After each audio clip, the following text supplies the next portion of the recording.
How weird is it that you are playing a division opponent this late in the year? Like, that seems to never happen. It's got to be pretty strange to get your first look at him this late in the season. It is. But, I mean, it's just the name of the game.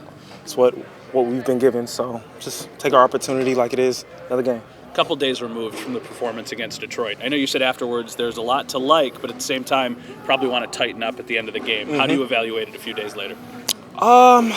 Just watch the film and see where we struggled at, you know what I'm saying, and cleaning those things up and being more detailed in our work.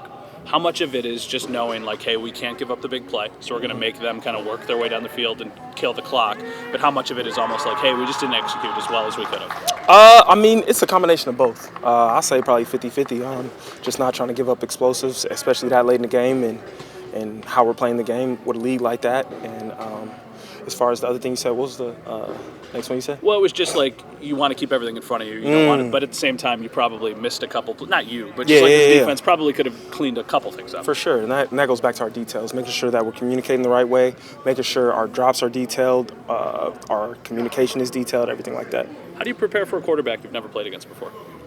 Just do your best watching the tape, and obviously it's going to be different when you're out there, but that's what everybody, you know. So just making sure that we watch the tape, and I mean he's a mobile quarterback. He can move around really well, so we're just gonna see.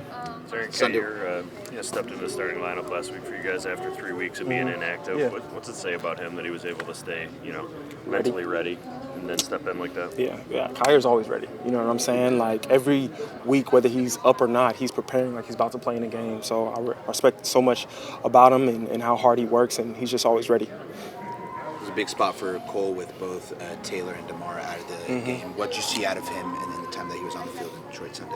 One, that there's no drop off. He's communicating like he's been out there for years, and that's something special. And obviously his energy that he brings out there, and he knows the defense. So just trusting a young guy like that is huge. He had a kind of a tough moment when he was thrust into action in Houston, kind of that big play touchdown. What kind of growth have you seen from him this rookie season from that moment? I mean, I've seen a lot. You know what I'm saying? Like he has vets like Micah, like K-Jack. Like those guys help him so much, and he's always talking to them, always trying to get better. And in this league, like as a rookie, it's tough to come in and just be ready to play. You gotta get your feet wet, and some bad stuff might happen, but it's all about how you bounce back. For a rookie, when you watch Drake Maye, and I know it's only been a couple days of tape and preparation, how much is that like feel for the game, which a lot of people say is rare for a rookie, especially at a quarterback, you see in Drake's game? I mean, I see it. I mean, he's tough to sack, one.